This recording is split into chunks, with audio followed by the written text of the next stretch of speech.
Hey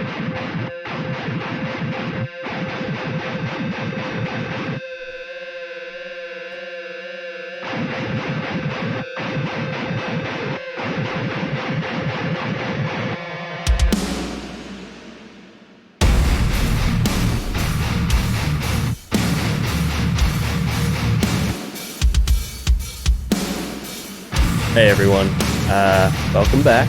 We're here. It's been a little while since I've made a video, and I've been really dreading having to make this video. I've been procrastinating and super putting it off. I don't think that there's going to be a ton of edits for this video, and I don't know how long it's going to be. I'm going to try to be kind of quick about it. So, where have I been? What have I been doing?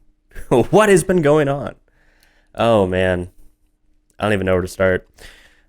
Let's see.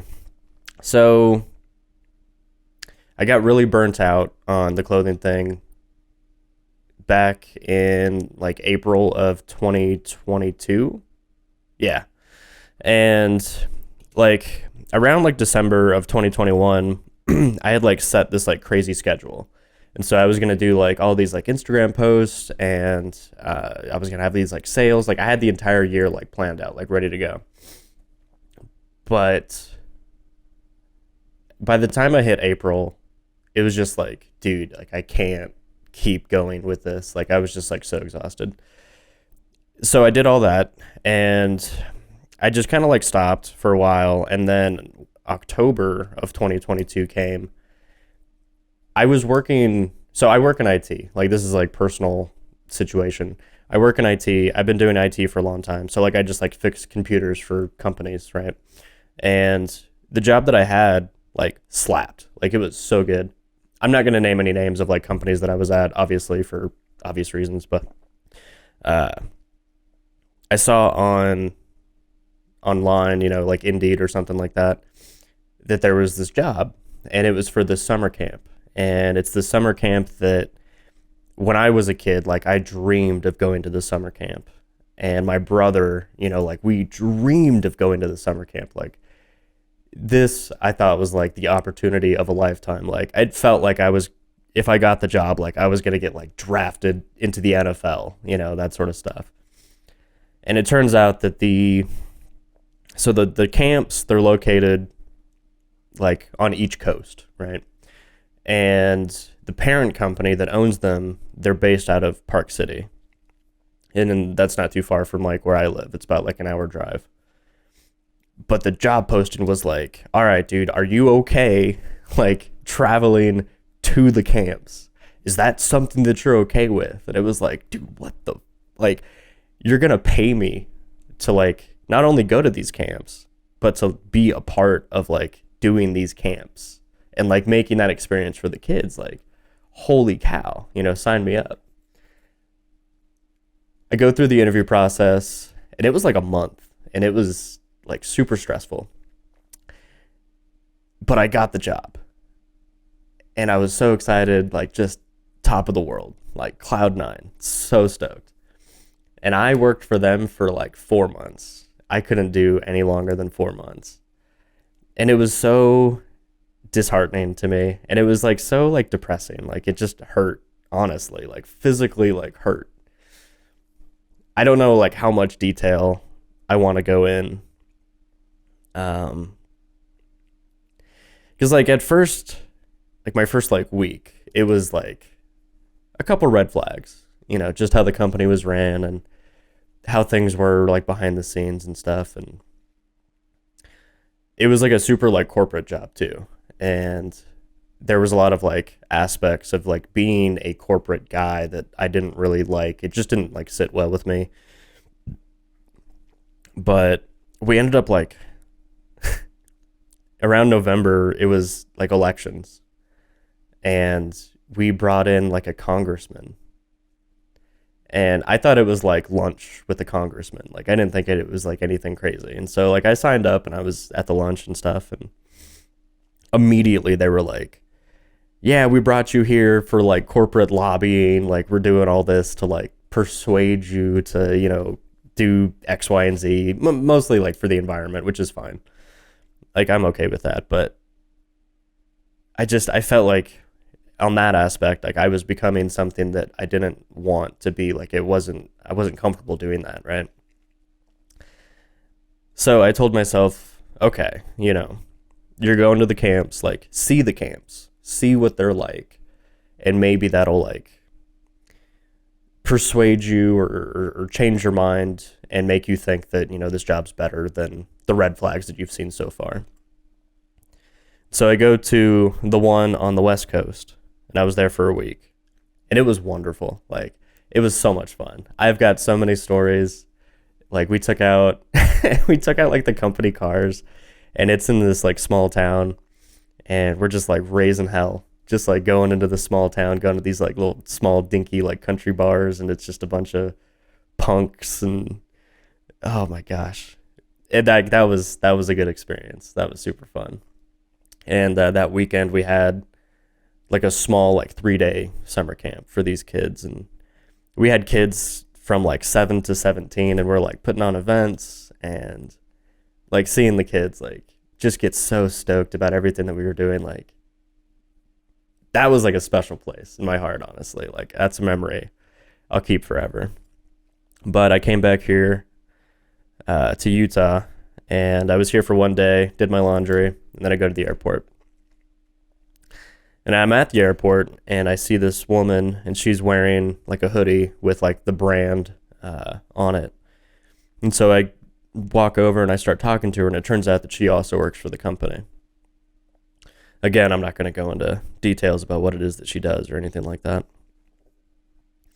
But we end up taking the same flight to go to the other camp, and we got dinner in Chicago.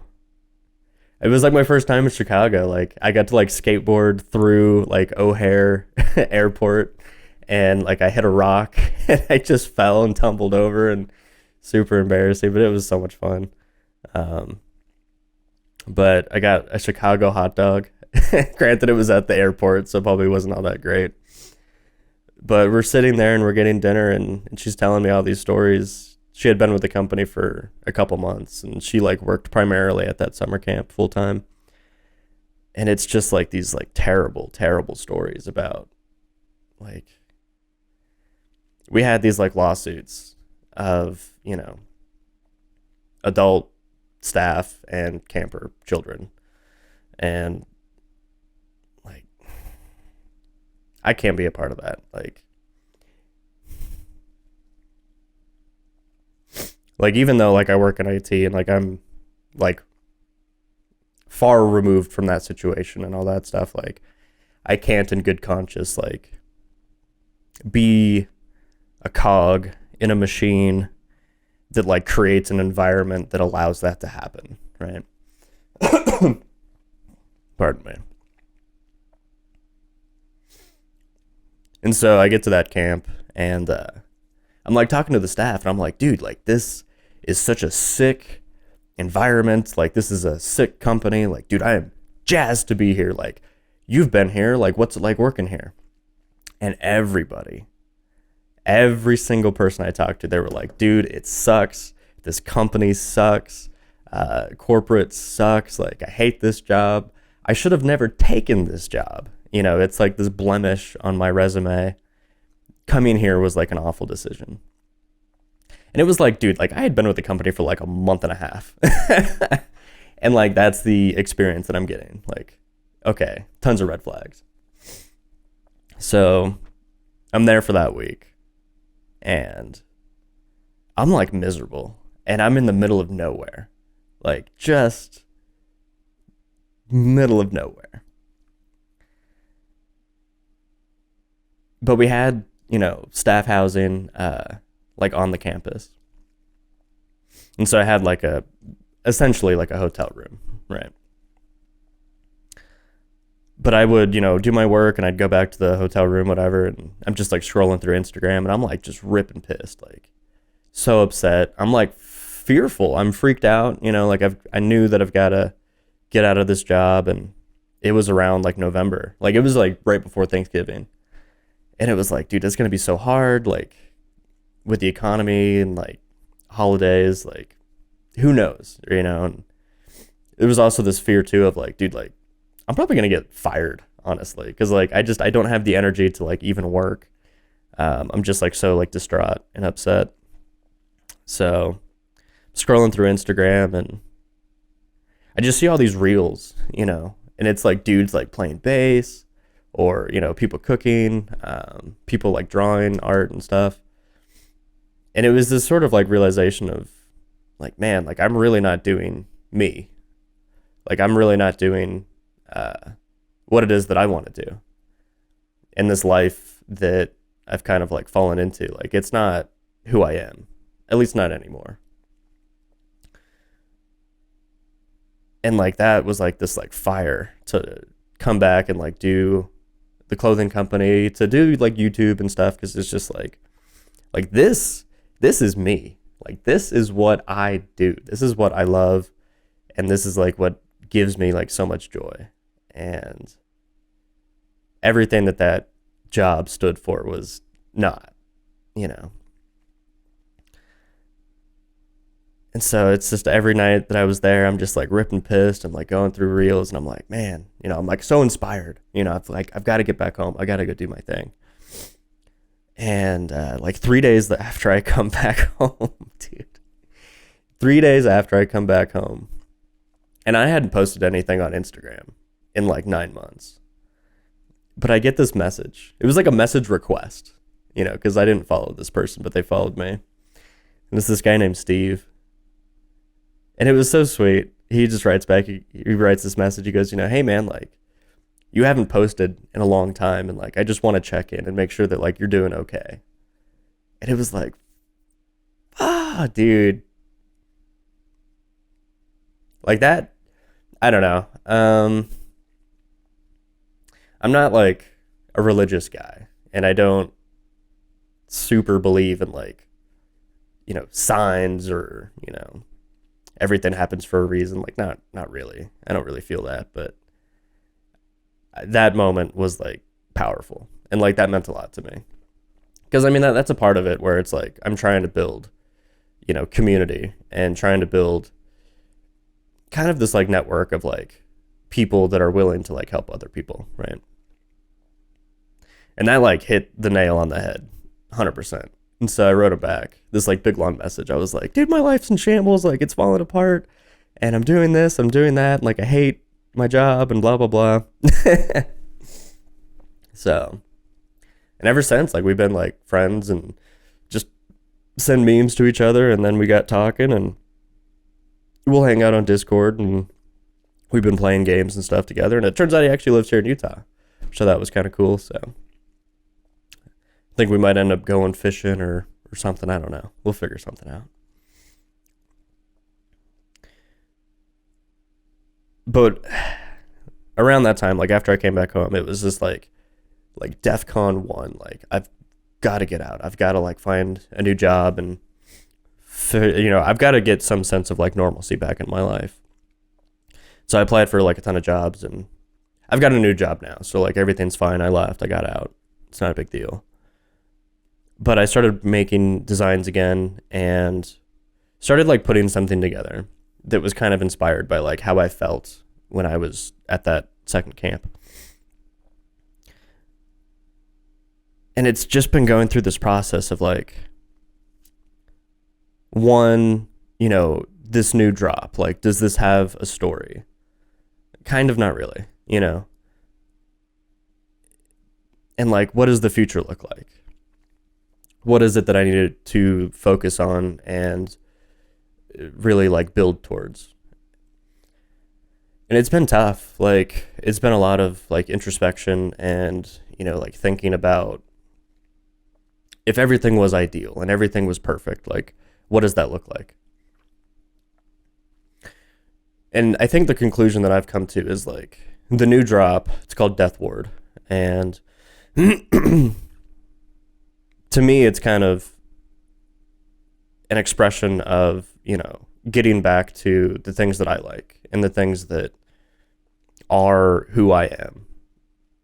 And so like there's some things that I've made where it's like, oh yeah, like that kind of is inspired by, things that really have like shaped me as a person. And, some of that is like anime. Like, dude, I love anime. Anime is so sick. Like the stories that you can find in anime are like miles and miles and miles way above and beyond anything that's made by like any other country.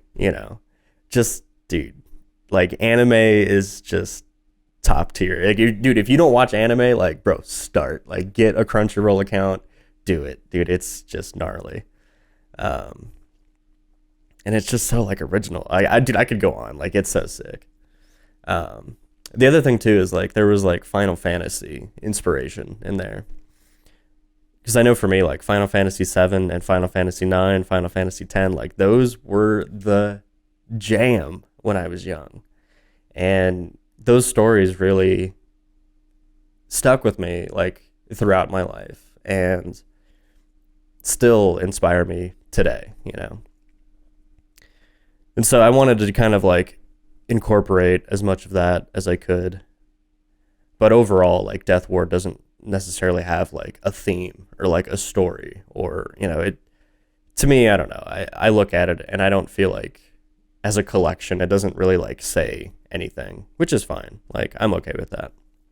Yeah, I did it for me, right? And, like I think all the stuff that I made, like, dude, they slap. Like they look so sick. So I'm happy with that. I think though going forward, a part of like what I came to realize is as I was going through that process and like hating my job and like not being happy and feeling lonely or whatever, I would find that there's things where it's like, man, like I really wish that I could do that. I really wish that I had someone that I could like talk to about not necessarily like how I was feeling, but things that I'm interested in, right? And like share those interests. And even though I was upset or unhappy, the ability to be able to like talk about that or like share that, like that would have been enough to like get my mind off it and like make me feel better, right? And I think that that was kind of this like light bulb moment where it was like, wait, like we have a vehicle in order to like accomplish that, right? So I think for the next year, 2023, I'm going to focus more on like how to build like community, right? So I want people to like join the Discord. I want people also link in the description for the Discord. Like, come join me, dude. Come hang out. But I started doing this thing, and I think it's so rad. Like, it's so sick, and I think it's just like chef's kiss, like perfect. So I wanted to do something where like I could sit with a group of people on the internet and just like share music. And it's, like, here's this song that I've been listening to, like, let's all listen to it together, and then we can talk about it. And then you send me a link to a song that you really like, and then we can sit and we can listen to it and we can talk about it. And so I was looking in like ways that we could do that. And like Twitch isn't really an option because you can't do like copyright music on Twitch. Streaming on YouTube isn't really a way to do it. And then you could do it on Discord, but you can't stream Spotify on Discord. Like it's a pain in the butt. They just like block it completely. And so the way that I found to make it work is like do Discord, have everyone in the voice chat, and then you just like pull up YouTube videos, and then you just have like two screens. So you get like one song queued up while the other one's playing, and then you like switch screens and you go. And we've done that once, and like I think it was pretty like it worked out, right? It was like technical kinks getting figured out, but it was so much fun. Like it was so sick, and I would love to do that with like more people. Like if we could get like 10 people, and it's just like, hey man, like play my track, play this song. This song means a lot to me. Like this is what got me through X, Y, and Z. But because it's all like copyright music and it has to me this kind of like guerrilla radio, sort of like underground vibe. Because like technically, you couldn't do this on like all the streaming platforms, and so Discord's the only like way to do it. And so that is called Broadcast from Terror Mountain, and I made like a logo for it. Like, it looks fucking gnarly. It looks so sick. So if that's something you guys are interested in, just like listening to music, sharing music, and talking about it, dude, come down. Like, come down. It's so much fun. I think too, later on, I'd be down to watch like band documentaries like on YouTube, because like there's tons of bands that are like, here's like a 2 hour long like documentary about like how he made this album. Dude, sick. Like, let's all sit and watch it. Let's just hang out. And I think stuff like that is things that helps me feel better, right? And I think that it would be something that's beneficial to like other people that are like, maybe they're actively depressed or they're like going through it. And so through all this, it's just been this like discovery of like, what is the like Thirdoon brand voice? Like, what does that look like? Because I follow all these like, depression or like anti-suicide tags on it, Instagram, and like none of the stuff that gets posted to those tags like resonates with me, or like resonates with, or would have resonated with me like when I was depressed. And it's all this like feel good, it'll get better, you'll be fine, and it's just like, maybe there's truth and validity to that. But when you're saying that to someone who's like actively depressed, like, it doesn't mean anything to that person, right? Like they're not going to be like, oh, I just have to get better. Like, I just have to like man up and, fix it. Like, why didn't I think of that, dude? Yeah, that's it, And so it's like, well, how do you like actually help without sitting there saying like, hey, like, let's actually talk about that. No, I think a big part of it is you've got to do things that helps to get people's minds off of what's going on. And if you can like provide, an hour or two or, something where it's just like, no, dude, like, we're just hanging out, like, we're just having fun. Like, you can talk to me about how you feel, or we can, laugh and BS about some other thing. And I think that that's like way more helpful. Because I think too, like, in terms of more personal relationships, like the ones that are most helpful is one, it's like a relationship where it's like 80% of the time you guys are just like friends, you're pals, you're like laughing, goofing off, picking on each other, like whatever. But then you've got, like 20% where it's like, hey dude, like, I actually have to talk to you, and like there's actually something going on. Okay, cool. Like, let's talk about it. And so I think for me, like that's what I want the brand voice to be, where it's like 80% of the time, like, it's cool, it's, interesting or sick and gnarly, and it's just like we're hanging out, we're having fun, we're doing our thing. But to also have that avenue where it's like, hey, like, we can actively like have a conversation, right? And I think that that's like the best way to go about it. Because like the last thing I would talk about is around Christmas time. I went to San Francisco to go see my family. And as I'm coming back, I was watching the Mr. Rogers like documentary. Like, if you haven't watched it, dude, watch it. It's so sick. And I'm like sobbing, like in my chair on the plane, just watching this documentary. And I'm like in the middle seat, and so I've got like a dude over here, I've got a woman over there, and I'm just bawling, dude. And the thing that gets me the most about Mr. Rogers is, like, at the time it was, 65, 68, something like that. And television for children, the way that Mr. Rogers puts it, or the documentary, I don't know who, they said that at the time, like, television spoke to children not on that level, like not on the level of children. They spoke to children in terms of like the adults that they would become, right? And I feel like for a lot of like depression and like anti-suicide stuff, I feel like they talk to people that have depression in terms of like the cured, non-depressed person that they will become, right?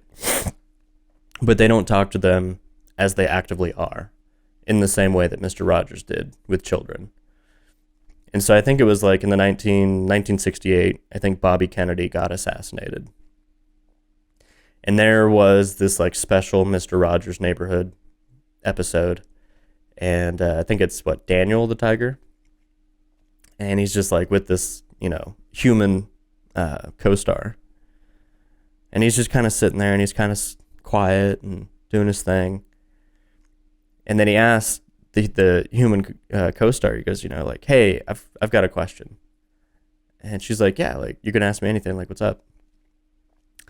And he says, what does the word assassination mean? And like, to me, like, that's like, dude, chills, like bomb drop. Because like, it's a kid's show. But like, kids were experiencing that at that time. And like, kids were having real emotions at that time. And it's so important to talk to children like on that level, right? To talk and say like, dude, like, let's help you process your emotions, because like you feel them just as strongly as I feel my own.